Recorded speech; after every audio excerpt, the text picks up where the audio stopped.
Hello.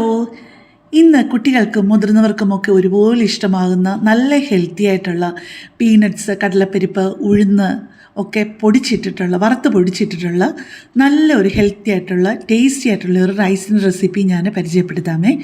നമുക്കിത് യാത്രയ്ക്കൊക്കെ കൊണ്ടുപോയാൽ അങ്ങനെ അത്ര പെട്ടെന്നൊന്നും ചീത്തയാവത്തില്ല. നമുക്ക് ഡെയിലി ലഞ്ചിന് എടുക്കണമെങ്കിലും ലഞ്ച് ബോക്സിൽ കുട്ടികൾക്ക് ഡിഫറെൻ്റായിട്ട് കൊടുത്തു വിടണം എന്നുണ്ടെങ്കിലും ഒക്കെ നല്ലൊരു റെസിപ്പിയാണ്.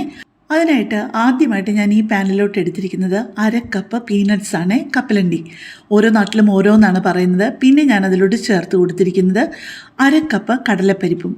ഇനി അതിനകത്ത് ഒരു കാര്യം കൂടി ചേർത്ത് കൊടുക്കാനുണ്ട്, പക്ഷേ അതെൻ്റെ കയ്യിൽ ഇല്ലായിരുന്നത് കൊണ്ടാണ് ഞാൻ ചേർക്കാഞ്ഞത്. ഒരു 2-3 ടേബിൾ സ്പൂൺ ഉഴുന്ന് പരിപ്പും കൂടെ ചേർക്കുന്നത് നല്ലതാണ് കേട്ടോ. ഇതെല്ലാം കൂടെ ചേർത്ത് നിറമൊക്കെ മാറി നല്ലൊരു മണം വരുന്നത് വരെ ഒരു മീഡിയം ഫ്ലെയിമിലിട്ടൊന്ന് ഫ്രൈ ചെയ്യണേ. അപ്പോൾ പെട്ടെന്ന് ഞാനൊരു കാര്യം പറഞ്ഞോട്ടെ, എൻ്റെ ഈ ചാനലും എൻ്റെ വീഡിയോയും ഒക്കെ ആദ്യമായിട്ട് കാണുന്ന ആരെങ്കിലുമൊക്കെ ആണെന്നുണ്ടെന്നുണ്ടെങ്കിൽ എൻ്റെ ചാനലിൽ ഒരുപാട് വ്യത്യസ്തമായിട്ടുള്ള റെസിപ്പികളുണ്ട്. അപ്പോൾ നിങ്ങൾക്ക് അതൊക്കെ ഇഷ്ടപ്പെടുകയാണെന്നുണ്ടെങ്കിൽ എൻ്റെ ചാനലൊന്ന് സബ്സ്ക്രൈബ് ചെയ്യാനും ലൈക്ക് ചെയ്യാനും കമൻറ്റ് ചെയ്യാനും നിങ്ങൾക്ക് ഇഷ്ടമുള്ള വീഡിയോസ് മറ്റുള്ളവർക്ക് വേണ്ടിയിട്ട് ഷെയർ ചെയ്ത് കൊടുക്കാനും മറക്കല്ലേ. അതുപോലെ ഹൈപ്പ് ചെയ്യാനുള്ള ഓപ്ഷനുണ്ട്, ഹൈപ്പ് ചെയ്യുകയും കൂടി ചെയ്താൽ ഒരുപാട് സന്തോഷം. ഇപ്പം ഞാൻ പാനിലോട്ട് ചേർത്ത് കൊടുത്തിരിക്കുന്നത് 15 കാശ്മീരി ചില്ലിയാണ്. പക്ഷേ ഞാനെല്ലാം കൂടെ ചേർത്ത് വന്നപ്പോഴത്തേക്ക് ഇച്ചിരി എരിവ് കൂടിപ്പോയി. അതുകൊണ്ട് നിങ്ങളൊരു 12 കാശ്മീരി ചില്ലി ചേർത്താൽ മതിയേ. സാധാരണ വറ്റൽമുളകാണെങ്കിൽ ഒരു 9-10 മതി. ഇപ്പം ഞാൻ അതിലോട്ട് ചേർത്ത് കൊടുക്കുന്നത് ഒരു സാമാന്യം വലിപ്പമുള്ള ഒരു നെല്ലിക്ക വലിപ്പത്തിൽ പുളി ചെറിയ ചെറിയ പീസസ് ആയിട്ട് അതിനകത്തോട്ട് ചേർത്ത് കൊടുത്തിട്ട് അതും ഒന്ന് ഫ്രൈ ചെയ്തെടുക്കുവാണേ. ഇത് വറുത്ത് മാറ്റി കഴിഞ്ഞിട്ട് ഇനി അതിനകത്തോട്ട് ചേർക്കാനുള്ളത് വെളുത്തുള്ളി അല്ലിയാണ്. ഒരു മീഡിയം വലിപ്പത്തിലുള്ള ഒരു 10-12 അല്ലി വെളുത്തുള്ളിയും ഒരു 1-1.5 ടീസ്പൂണ് ജീരകവും ചെറിയ ജീരകവും കൂടെ ചേർത്ത് അതും ചെറുതായിട്ടൊന്ന് ഫ്രൈ ചെയ്തെടുക്കുവാണേ.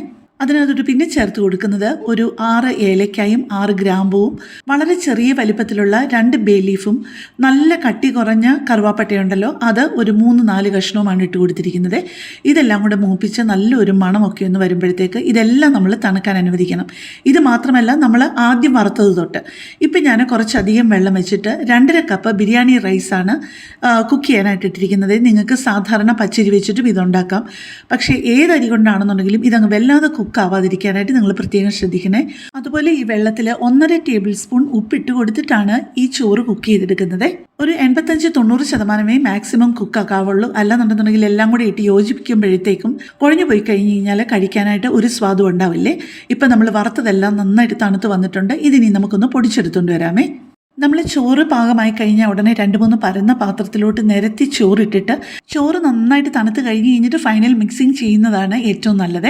ഇനി ഇച്ചിരി വലിയൊരു പാൻ എടുത്തിട്ട് ഞാൻ അതിലോട്ട് 2 ടേബിൾ സ്പൂൺ നെയ്യും 2 ടേബിൾ സ്പൂൺ സൺഫ്ലവർ ഓയിലും കൂടെ ഒരുമിച്ച് ഒഴിച്ചു കൊടുത്തിട്ട് അതൊന്ന് നന്നായിട്ട് ചൂടായി വരുമ്പോഴേക്കും 1 ടീസ്പൂൺ കടുകിട്ട് പൊട്ടി തുടങ്ങുമ്പോഴേക്കും 1 ടേബിൾ സ്പൂൺ മുഴുവനെയുള്ള ഉഴുന്നും 1 ടേബിൾ സ്പൂൺ കടലപ്പരിപ്പും കൂടെ ചേർത്ത് ചെറുതായിട്ടൊന്ന് ഫ്രൈ ചെയ്യണേ. നിങ്ങൾക്ക് ഇത് ഇല്ലാതെ വേണമെന്നുണ്ടെങ്കിലും ചെയ്യാം കേട്ടോ. കടലപ്പരിപ്പും ഉഴുന്നും ചേർത്തില്ലെങ്കിൽ കുഴപ്പമില്ല.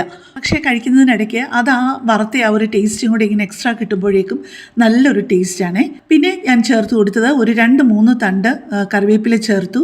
1/2 ടീസ്പൂൺ മഞ്ഞൾപ്പൊടിയും ചേർത്തിട്ടുണ്ട്. ഇനിയിപ്പം നമ്മൾ വെന്ത് ഒരുമാതിരി നന്നായിട്ട് തണുത്തിരിക്കുന്ന ആ ചോറ് അതിനകത്തോട്ട് ഇട്ടിട്ട് നമ്മൾ പൊടിച്ചു വെച്ചിരിക്കുന്ന ആ ഒരു പൊടിയുണ്ടല്ലോ, എല്ലാ മസാലകളും പൊടിച്ചു വെച്ചിരിക്കുന്നത് അതും കൂടെ അതിനകത്തോട്ട് ചേർത്തിട്ട് നന്നായിട്ടൊന്ന് ഇളക്കി യോജിപ്പിക്കണേ. അതുപോലെ അതെല്ലാം നമ്മൾ മിക്സിയിൽ പൊടിക്കുമ്പോഴേക്കും ചിലപ്പം ആ മിക്സിയുടെ അടിഭാഗത്തൊക്കെ കട്ടയായിട്ടായിരിക്കും ആ മസാല ഇരിക്കുന്നത്. ആ കുഞ്ഞു കട്ടകളെല്ലാം നന്നായിട്ടൊന്ന് പൊടിച്ചു കൊടുത്തിട്ട് വേണം ഈ ചോറിലോട്ടിട്ട് നന്നായിട്ട് എല്ലായിടത്തും ഒരുപോലെ ആകുന്നത് പോലെ ഒന്ന് മിക്സ് ചെയ്ത് കൊടുക്കാനേ. ഇപ്പം ഒരു 1/2 കപ്പ് മല്ലിയിലയും കൂടി ചേർത്ത് നന്നായിട്ടൊന്ന് ഇളക്കി കൊടുക്കണേ.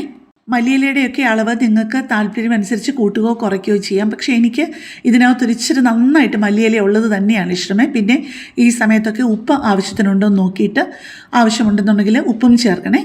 ഇത് നമുക്ക് യാത്രയ്ക്കൊക്കെ പോകുമ്പം ഒരു കറിയും കൂടെ ഇല്ലെന്നുണ്ടെങ്കിൽ പോലും ഈ ഒരു റൈസും ഒരു ഇച്ചിരി സാലഡും മാത്രം മതി കേട്ടോ. അങ്ങേയറ്റം പോയ ഇച്ചിരി പപ്പടവും കൂടെ പിന്നെ ലഞ്ച് ബോക്സിൽ കൊടുത്തു വിടാനായാലും നമുക്ക് ഡെയിലി ലഞ്ചിനായാലും ഒക്കെ എടുക്കാൻ നല്ല സ്വാദുള്ള നല്ല ഡിഫറെൻറ്റ് ടേസ്റ്റുള്ള ഒരു നല്ല റൈസ് റെസിപ്പിയാണിത്.